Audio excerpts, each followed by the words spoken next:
ஹாய்ங்க, welcome back to our channel Vasu lifestyle. எல்லோரும் எப்படி இருக்கீங்க? நாங்கள் ரொம்ப நல்லா இருக்கோம்.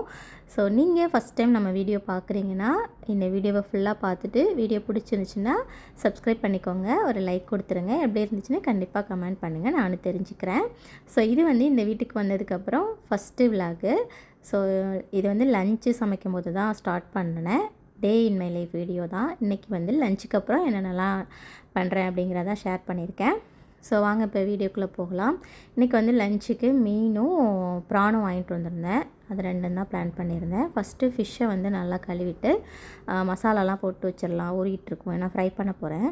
அதுக்கப்புறம் ப்ரான் க்ளீன் பண்ணலான்ட்டு மசாலா போட்டு வச்சுருக்கேன். இங்கே கட் பண்ணி க்ளீன் பண்ணி கொடுத்துருவாங்க வெட் மார்க்கெட்லலாம். ஸோ நான் இன்றைக்கி க்ளீன் மட்டும் பண்ணி வாங்கிட்டு வந்திருந்தேன். ஃபுல்லாக முழு மீனாக ஃப்ரை பண்ணிக்கலான்னு சொல்லிவிட்டு இப்போ மசாலா போட்டு வச்சுட்டு அடுத்து ப்ரான் தான் க்ளீன் பண்ண போகிறேன். நான் சின்ன வயசுலலாம் இந்த மாதிரி ஃபிஷ்ஷெல்லாம் க்ளீன் பண்ணும்போது கிட்டே போக மாட்டேங்க. எனக்கு அந்த ஸ்மெல்லு பிடிக்கவே பிடிக்காது.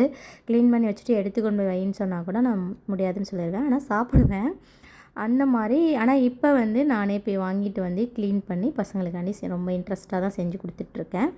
இந்த மாதிரி நீங்கள் கல்யாணத்துக்கு அப்புறம் உங்கள் பசங்களுக்காக பிடிக்காத ஒரு விஷயத்த மாற்றிட்டு ரொம்ப இன்ட்ரெஸ்ட்டாக பண்ணுறீங்கன்னா அது என்ன விஷயமா இருக்குன்னு சொல்லிவிட்டு என் கூட ஷேர் பண்ணிக்கோங்க. இப்போ எல்லாமே ரெடி பண்ணி வச்சுட்டு தான் குக் பண்ணவே ஸ்டார்ட் பண்ணேன். ரைஸ் ஒரு அடுப்பில் வச்சுட்டேன், மீன் ஒரு அடுப்பில் இருக்குது. இன்னொரு அடுப்பில் ப்ரான் செய்ய போகிறேன்.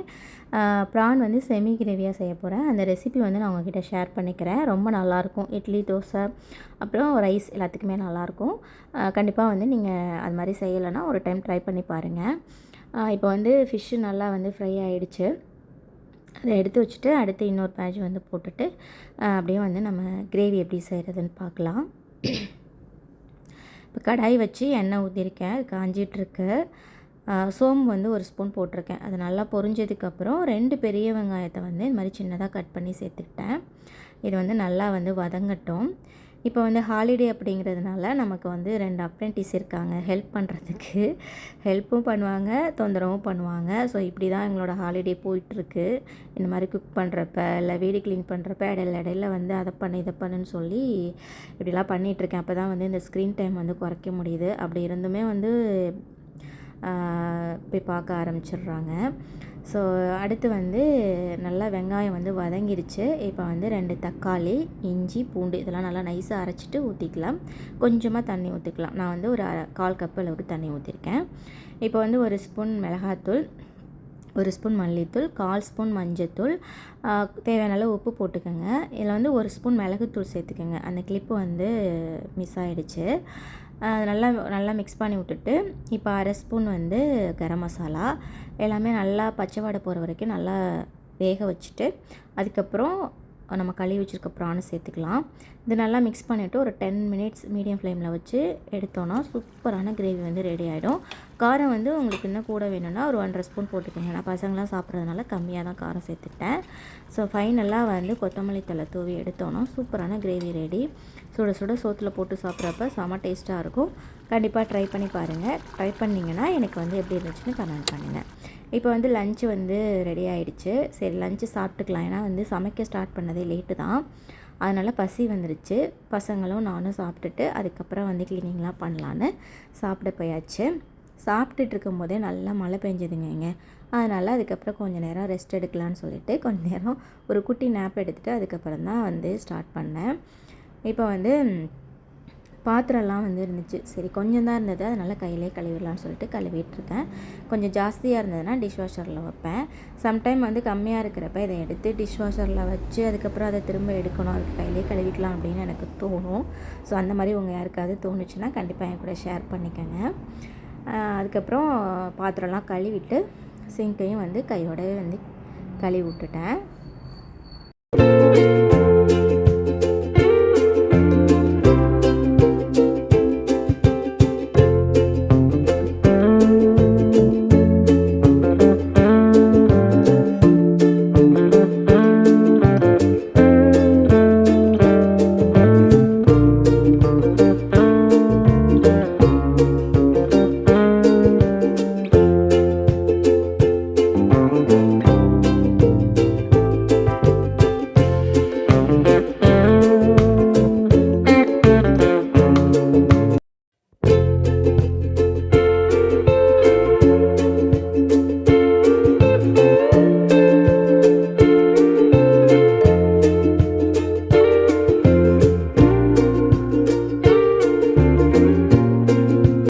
மழை பெஞ்சதுனால கிளைமேட் வந்து நல்லா கூலாக இருந்தது. சரி பசங்க வந்து மைலோ கேட்டாங்க. அப்படியே எனக்கு ஒரு மைலோ போட்டு மைலோலாம் குடிச்சிட்டு அதுக்கப்புறம் வந்து ஒரு ஷூ ரேக் வந்து ஆர்டர் பண்ணியிருந்தேன். அதை தான் ஃபிட் பண்ணிகிட்டு இருந்தோம். கிட்டத்தட்ட ஒரு 1/2 hour ஆணுச்சு. கடைசியில் ஃபிட் பண்ணியாச்சு.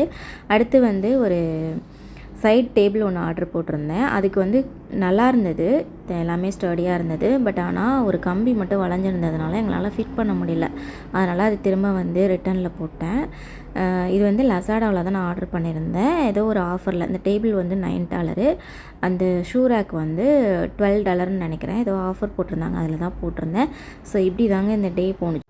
ஸோ அடுத்து இதை கொண்டு போய் நாளைக்கு ரிட்டன் போடணும். ஸோ இந்த வீடியோ பிடிச்சிருந்துச்சின்னா லைக் கொடுத்துருங்க. தேங்க்ஸ் ஃபார் வாட்சிங்.